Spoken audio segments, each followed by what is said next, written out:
Chapter 33. The California Farmer. Russ's job, his family, friends, and our property were all waiting for us in Florida. We could have horses and animals again. I would return to nursing, but life would be unpredictable. We didn't know if this was another ruse to renew their permits or if it was a sincere effort to stay open. We turned it over to the Lord, who gave us peace about our future. As Russ's mother predicted, we would not be returning. The letter requesting us to return held no appeal. I loved my job, and Russ was content taking care of our girls and volunteering at the church. During the remainder of 1985, I earned $17,000. The following year, 1986, I was on target to make 3 times that amount. We were able to support the church, purchase items we wanted, and put the girls back in Christian school. Between church, school, family, and friends, our children's lives centered around the Lord. Jen excelled in 6th grade and was promoted to 8th, so that both our girls were in the same grade. They were referred to as the Caton sisters. That first Christmas we had much to be thankful for. It was similar to our Florida holidays. Gifts galore, family gatherings, delicious food, and lots of love. We felt blessed and gave God the glory at every opportunity. For me, working with Christians was the most rewarding part of the job. The entire group of men in Freddie's division were kind and generous. It wasn't until I attended a continuing education class with a couple of dozen agents from other companies that I learned how unique Federal Home Life Insurance was. The instructor pointed to the other salesman and asked, "Who is your biggest competitor?" Without waiting for a response, he replied, "The person at the desk next to you. You have to hide your leads or they will steal your customers." Then, pointing to us, he said, "Do you know who the Federal Home Life Insurance competitors are?" And again, without waiting for an answer, he pointed to the same agents in the room and told them, "You." After letting that sink in, he continued, "These agents with Federal Home Life share their policyholders, their leads, and their claims." I was stunned. Not everyone works together like we do, I wondered. Does the rest of our group know this? I looked at the men from our division to see if they were as surprised as I was. They sat undaunted. It seemed I was the only one that was taken off guard by this information.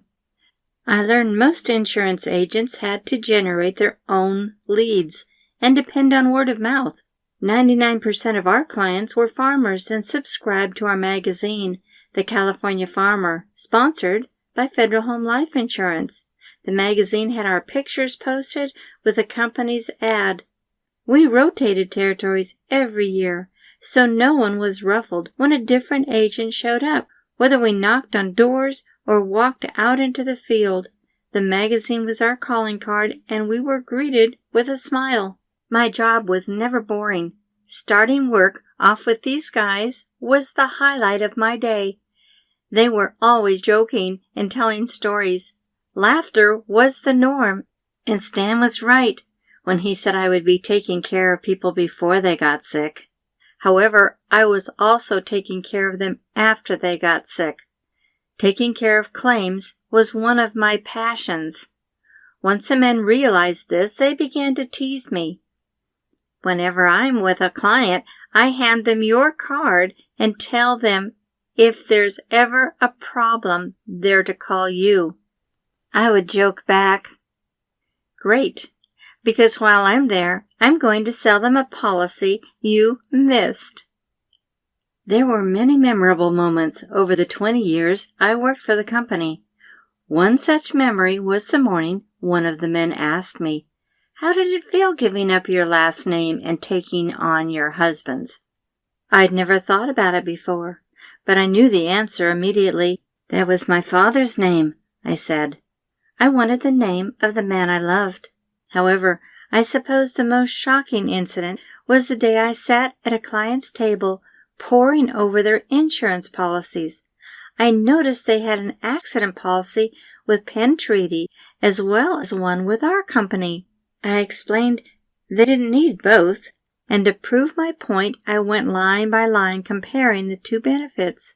However, when I got to the final page, I nearly fell out of my chair. I was listed as the beneficiary of Penn Treaty's accidental death benefit. I couldn't understand why I was the beneficiary. They had no explanation either, and I was thinking how unethical this was and began to panic. I knew I had seen them several years earlier as a new agent, but I wouldn't have had them change their beneficiary. It was beyond belief. I went back over the policy to see who the policy had been written on. The policyholder was Russ, my husband. That's when I realized what I had done. As a new agent, I would carry Russ's old policies with me to compare company benefits. So I must have tucked Russ's policy in with theirs instead of my briefcase. One of the biggest drawbacks of door-to-door sales was the dogs. Every farm had one or more, yet I wasn't too worried. In California, dogs are required to be tied up and a sign posted if there is a possibility they could bite. For me, it became a challenge to see if I could get to the door before the dogs got to me. Most were friendly, licking and wagging their tails. I was only bitten 5 times during the 20 years I sold insurance, and none were serious. The little dogs were the worst. Twice I had them jump up and bite me on the butt while I was talking to their owners. Neither owner acknowledged what happened. The most frightening incident was when I stopped to see a policyholder whose home was inside a solid wood fence. There were no beware of dog signs posted, and when I looked inside, there were no indications of one either. I opened the gate, turned around, locked it, and walked up to the door. Carrying my clipboard, I rang the bell. Just then, a German shepherd came barreling around the corner, baring his full set of teeth, and dove for me. I shoved the metal end of my clipboard between his teeth as I quickly looked for the owners. It didn't appear anyone was home, but their dog continued to growl and lunge at me. Repeatedly jabbing the clipboard into his mouth, I inched my way back to the gate about 30 feet away. With one hand fending off the attacks, I stretched the other one behind me and was able to unlock it. But that's when he got me. He ripped my slacks and bruised my thigh in several places. I was shaking as I slipped through the exit and surveyed the damage. I left a note telling the owner what happened and strongly advised that they post a beware of dog sign on their fence. They called that evening saying the dog was their grandson's, and they got rid of him that day. What a story for the next day's meeting. After 10 years in the business, I was training a young woman to become an agent. She was worried about the dogs. I told her there was no reason to worry, but she wasn't convinced. We passed one ferocious canine chained to a pole who was leaping and growling at us. I calmly assured her, "Don't worry, you'll see dogs like this all the time." Just then, his chain broke. Hurling and snarling, he headed straight for us. We grabbed each other and closed our eyes. We were certain we'd be mauled. I felt his breath on my legs as he skidded to a stop, sniffed my shoes, and ran down the road. It was apparent that God's hedge of protection was around us. I took a deep breath and said, "Thank you, Lord."